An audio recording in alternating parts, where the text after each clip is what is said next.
For our next Tech Talk, please welcome Dr. Brian Spears, physicist and director of the AI Innovation Incubator at Lawrence Livermore National Laboratory.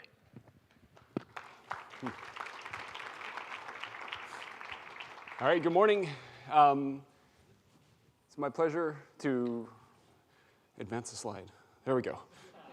Okay, it's my pleasure to speak to you today about the Department of Energy and American supercomputing power.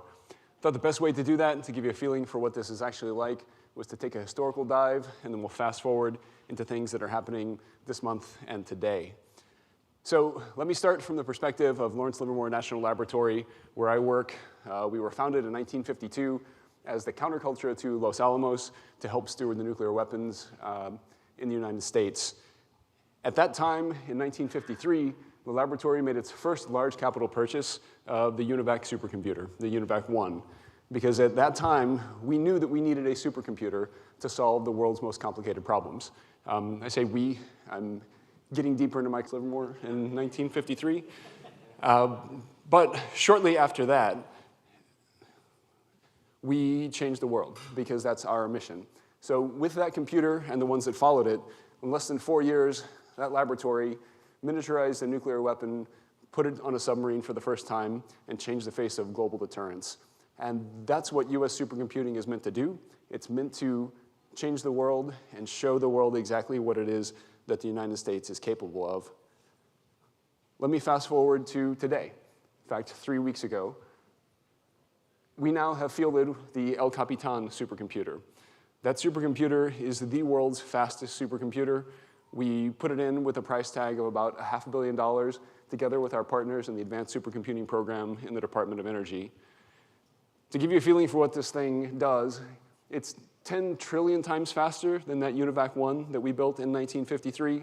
It has a peak performance for the computer scientists of just under 3 exaflops. It is the first exascale machine that's fielded in the United States for national security. For those who are calibrated in terms of GPUs, it's a 45,000 GPU machine, and it uses a whopping 30 megawatts of power.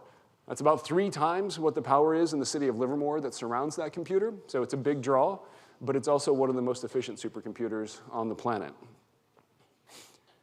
The point is changing the world. So El Capitan opens a brand new set of capabilities. At the very top, you'll see the Sequoia supercomputer and the Sierra supercomputer listed in petaflops. Those used to be the fastest machines in the world some years ago. Sierra was our most capable machine until we commissioned El Capitan in February. That machine is now 20 times more powerful than the Sierra supercomputer, and its unclassified sidekick, El Capitan will work on mostly classified national security missions, its unclassified sidekick, Tuolumne, is in the top 20 supercomputers in the world. So what do we do with this American supercomputing power? First and foremost, it's dedicated to national security. We will do fully 3-dimensional first principle simulations of our nuclear stockpile, just the way that we have before, but now we can do ensembles of these simulations. We can understand what it looks like to face all of the realistic challenges in the world that our systems will face and make sure that they are ready for the mission. It doesn't just stop at simulation. It goes forward to today's AI platform. We also use it with our DoD partners to do AI-driven drug discovery, where we are thinking of rapid responses for warfighters, and we've shown on our previous computers that we can design proteins for therapeutics for scenarios like that, and get them into clinical trials in timescales that are a few weeks rather than months or years. Another bright spot is in fusion research. I had the privilege of leading the simulation and modeling team that helped deliver fusion ignition in our laboratory space for the first time. First time humans have gotten more energy out of a target than what we put into it. And we will continue doing that with El Capitan. We use that capability to understand real environments that weapon systems might face, and we also drive targets that show us how to make fusion power for the world. So these computers that take tens of megawatts of power to drive, with some AI backing behind them, are showing us the way to make power systems that can help drive them in the future without overly increasing the demand on our current power delivery systems. So it was the Department of Energy that drove this HPC excellence in the United States with the help of a really key initiative called the Exascale Computing Project.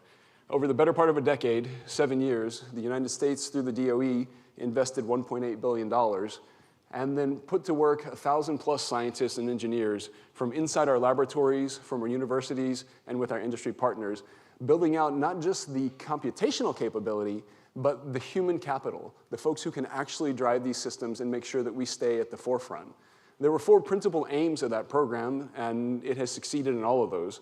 First is to maintain international leadership. Part of our deterrent is that we can show the world we do computing for national security better than anybody else, thanks to ECP. It also was to promote the health of the US HPC industry. We have worked with HPE, with AMD on the El Capitan machine, other providers on previous ones, to make sure there's a co-design ecosystem that advances the national need and also provides advance for our industrial partners. We delivered a sustainable software ecosystem to make sure that we can not only simulate, but run these computers in ways that will take that capability from today and into the future so that we don't lose our capabilities as we build them. And finally, and most importantly, the goal was to deliver on those mission-critical applications. And we do that every day, all day. These machines are used 95, 98% of the time without downtime. We are cranking constantly. Now, today, the US operates not 1, but 3 exascale computers that are similar class to El Capitan. El Capitan is the biggest, coming in at a peak of just under 3 exaflops. But the other 2 machines, one, the Frontier machine at Oak Ridge, the other, the Aurora machine at Argonne, make up the complete set of the exascale supercomputers that we have in the United States. So now, to transition to part of the point of this summit, HPC doesn't stand by itself, but now look forward to AI. So DOE supercomputing is reinforcing that capability. On the right of this diagram, you see what the Department of Energy has always been great at: supercomputing and things at the edge, experiments and manufacturing. On the left, we now face a world where frontier capabilities are coming from our industrial partners in the AI world. What we need now is to build out the software and hardware stack that goes between those industrial capabilities and those DOE science capabilities on the right. And we're working desperately on that. Together, we can think of hypotheses with those models on the left. We can drive them through our scientific expertise in the middle to those edge systems, HPC as a tool, manufacturing as a tool, and check those hypotheses and run a complete verification loop. That's a scientific reasoning platform, and we have to have that for the United States.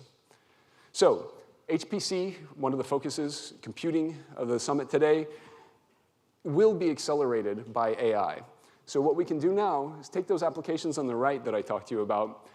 We can take pieces of those detailed simulation codes, we can replace them with AI surrogates, and instead of taking lots of mathematical computation to work at high precision, we can do those in almost negligible time with AI surrogates, which means packages can be accelerated by factors of 1,000. It means that for an overall science simulation capability, we have already seen speedups of factors of 2 to 10. It's not very often that I can tell you things we're doing in the software space can take a $500 million class machine and make it into a $5 billion asset by fielding new scientific approaches in the way that we compute. That is a massive expansion of compute power. Next, and this is probably the most important message that I'll end with today, HPC and science together are also key to advancing what we do with AI in the United States. I'll focus on the diagram on the left. What we can now do, if we do this right and seize the advantage for the United States, is use AI to drive hypotheses. Then pass those off to an AI agent that understands there's a $500 million supercomputer out there waiting to help you verify the hypothesis.